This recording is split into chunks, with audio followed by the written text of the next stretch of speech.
Sendiri, nama saya Muhammad Fadli Al-Farisi. Bersama teman saya Imade Renaldi dari kelompok 5 akan mempresentasikan materi dengan tema Organizing the Business Enterprise.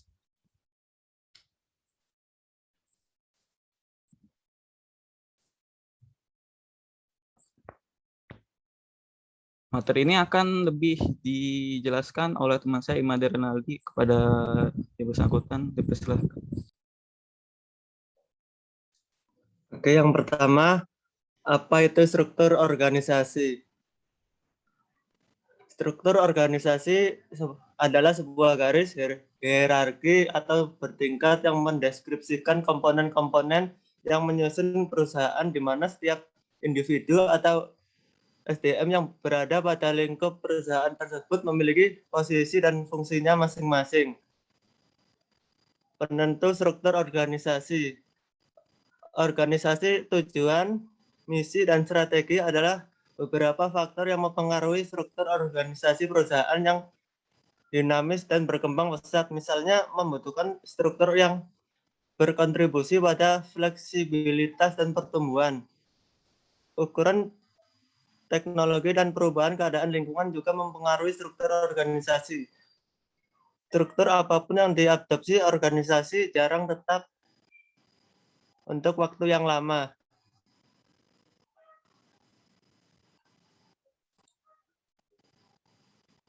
Ini.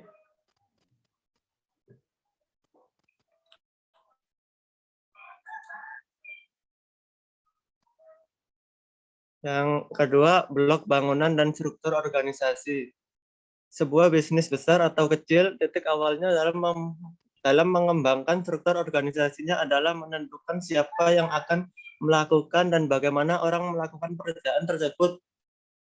Tugas dapat paling tepat dikelompokkan bersama. Pekerjaan spesialisasi dan departementalisasi mewakili dasar blok bangunan dari semua bisnis. Jadi apa itu spesialisasi? Spesialisasi pekerjaan adalah proses mengidentifikasi pekerjaan spesifik yang perlu dilakukan dan menunjuk orang-orang siapa yang akan melakukannya. Dalam arti, semua organisasi memiliki hanya satu pekerjaan utama. Spesialisasi dan pertumbuhan. Dalam organisasi yang sangat kecil, pemilik dapat melakukan setiap pekerjaan seiring pertumbuhan perusahaan. Namun begitu juga kebutuhan untuk mengkhususkan pekerjaan sehingga orang lain dapat melakukannya.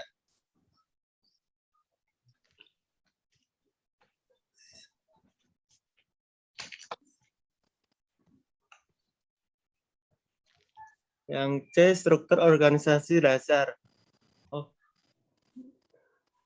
Yang kedua, departementalisasi. Setelah pekerjaan terspesialisasi, mereka harus dikelompokkan ke dalam unit logis. Proses ini disebut departementalisasi. Perusahaan mendapat manfaat dari departementalisasi karena manajer puncak dapat melihat lebih mudah bagaimana perusahaan unit melakukannya. Departementalisasi menunjukkan perusahaan untuk melakukan departemen sebagai pusat laba unit terpisah yang bertanggung jawab atas biaya dan laba sendiri. Manajer mengelompokkannya pekerjaan secara logis menurut beberapa benang merah atau tujuan. Secara umum, departementalisasi terjadi sepanjang fungsional, pelanggan, produk, proses, atau garis geografis, atau kombinasinya.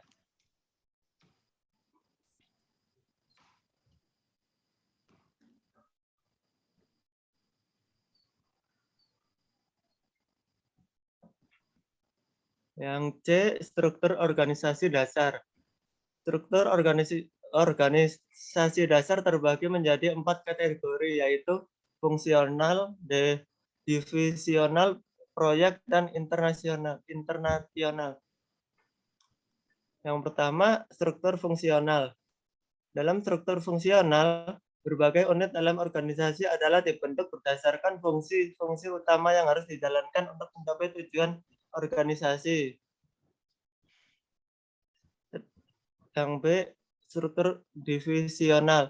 Struktur divisional adalah struktur organisasi yang dikelompokkan berdasarkan kesamaan produk, layanan, pasar, dan letak geografis. Organisasi bentuk divisional ini biasanya diterapkan di perusahaan yang berskala menengah ke atas. Struktur divisi membagi organisasi menjadi beberapa divisi, masing-masing beroperasi sebagai unit semi otonom dan pusat laba.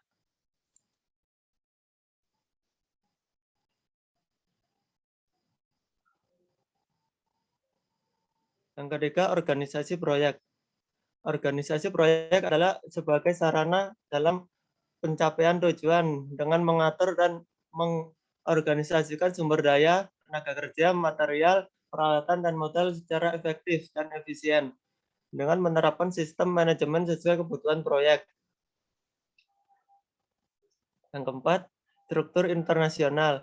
Beberapa jenis struktur organisasi internasional telah muncul karena persaingan dalam skala global telah menjadi lebih ketat dan perusahaan telah bereksperimen dengan cara-cara di mana mereka dapat merespon. Beberapa perusahaan mengadopsi struktur yang benar-benar global di mana mereka memperoleh sumber daya termasuk modal, menghasilkan barang dan jasa, terlibat dalam penelitian dan pengembangan, dan menjual produk di pasar lokal maupun manapun tepat tanpa mempertimbangkan batas-batas negara.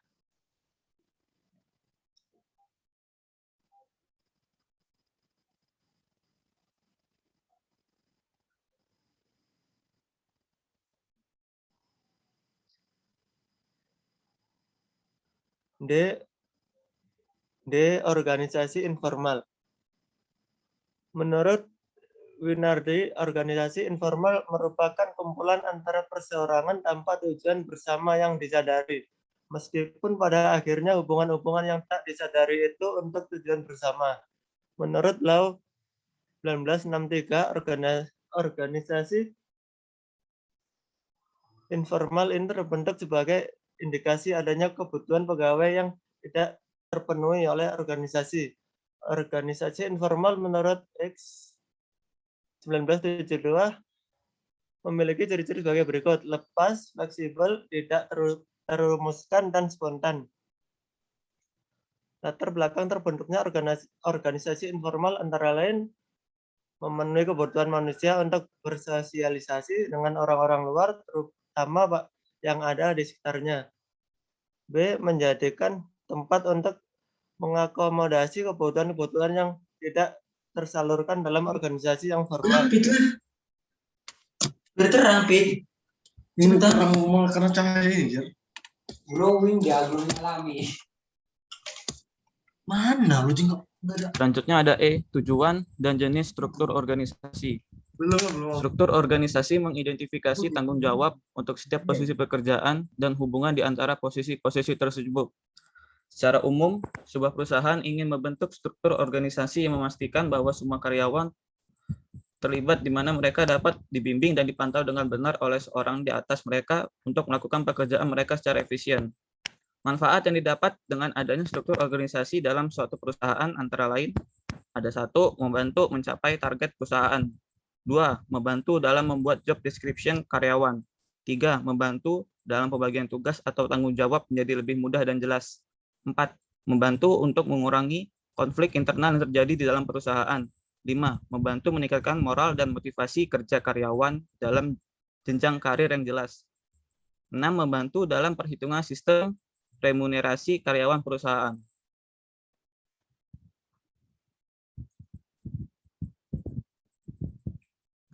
Organisasi informal berperan dalam mendukung organisasi formal dalam tugas-tugasnya untuk mendukung jalannya operasional organisasi, membantu merumuskan solusi penyelesaian masalah organisasi. Struktur organisasi informal sendiri terbentuk dari jalinan hubungan sosial di kalangan pegawai dan antara pegawai dengan orang-orang di sekitarnya. Contoh susunan struktur organisasi adalah seperti yang terlihat di gambar ini. Direksi merupakan orang yang bertanggung jawab dan memiliki wewenang dalam mengurus perseroan terbatas. Biasanya dalam perseroan memiliki 1 orang direktur utama, 3 wakil direktur utama, serta 6 direktur sesuai dengan yang dibutuhkan oleh suatu perusahaan. Direktur utama merupakan orang yang mempunyai wewenang dalam merumuskan dan menetapkan suatu kebijakan. Direktur utama juga berperan untuk memajukan serta mengembangkan perusahaan. Peran direktur utama ini juga harus memiliki ide-ide yang bermanfaat bagi perusahaan untuk bekerja sama dengan perusahaan lain. Direktur. Tugas direktur yaitu menetapkan tujuan dari setiap manajer yang ada, mengawasi dan mengkoordinir semua kegiatan dari manajer secara periodik. Direktur bertanggung jawab atas kerugian perusahaan apabila tidak menjalankan tugas dengan baik. Direktur keuangan. Direktur keuangan bertugas untuk mengawasi operasional keuangan perusahaan, menetapkan prosedur pelaksanaan secara rinci tentang keuangan, dan menetapkan standar pekerjaan lapangan untuk menjamin tidak adanya kebocoran dalam bagian keuangan. Direktur personalia. Direktur personalia bertanggung jawab untuk mengembangkan sistem perencanaan personalia dan pengendalian kebijakan pegawai, serta melaksanakan kebutuhan administrasi dan kepegawaian dan membina pengembangan staf administrasi. Manajer. Tugas dari seorang manajer yaitu membuat pengarahan dan keputusan kebijakan, supervise, dan mengembangkan potensi karyawan agar dapat memajukan perusahaan. Administrasi dan gudang. Jabatan ini terdiri dari akunting, CMT, dan kasir yang bertugas untuk mengatur keuangan perusahaan dan mencatat setiap pengeluaran dan pemasukan serta mengurus hal-hal yang berkaitan dengan outsourcing. Divisi regional. Divisi regional bertugas untuk mengelola sebuah aset perusahaan serta menjalankan bisnis sesuai dengan arahan perusahaan. Tugas lain dari divisi regional ini yaitu melaksanakan prosedur dan menyepakati target yang sudah ditetapkan oleh direksi perusahaan. Selanjutnya ada akuntabilitas dalam struktur organisasi. Tingkatan akuntabilitas dalam organisasi meliputi akuntabilitas personal sebagai fondasi untuk 4 tingkat di atasnya, karena berfungsi sebagai fondasi yang dibutuhkan dalam akuntabilitas ini adalah 4 hal: kejujuran, integritas, moral, dan etika. Akuntabilitas individu, hubungan antar individu dalam lingkungan kerjanya. Akuntabilitas kelompok, di mana di dalamnya dibutuhkan komunikasi yang baik antar individu. Merupakan akuntabilitas proses sehingga diperlukan efisiensi. 4. Akuntabilitas organisasi, keinginan untuk memberikan pelayanan yang utuh merupakan akuntabilitas hasil sehingga diperlukan efektivitas. 5. Akuntabilitas stakeholder atau akuntabilitas publik yang harus bermanfaat bagi publik, yaitu bisa membantu menyelesaikan masalah publik, merupakan akuntabilitas outcome. Selanjutnya, peranan dewan direksi. Setiap perusahaan memiliki dewan direksi atau board of director atau sekumpulan eksekutif yang bertanggung jawab dalam pengawasan aktivitas presiden dan manajer tingkat atas perusahaan.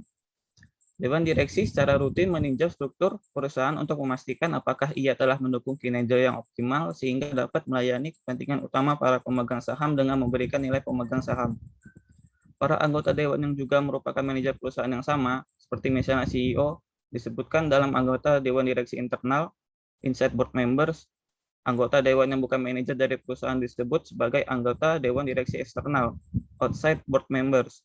Selama beberapa tahun terakhir ini, komite-komite yang terdiri atas para anggota dewan telah diberikan tugas-tugas khusus untuk memastikan adanya pengawasan yang memadai atas perusahaan.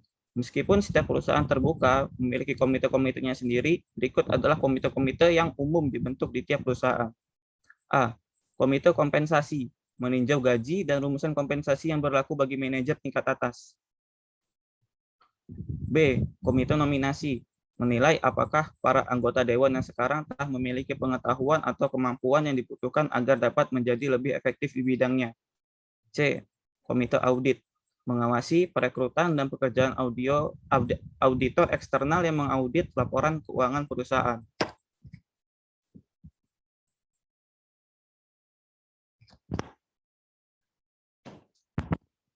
Sekian dari kami. Kalau ada salah mohon dimaafkan, kepada Tuhan kami mohon ampun. Assalamualaikum warahmatullahi wabarakatuh.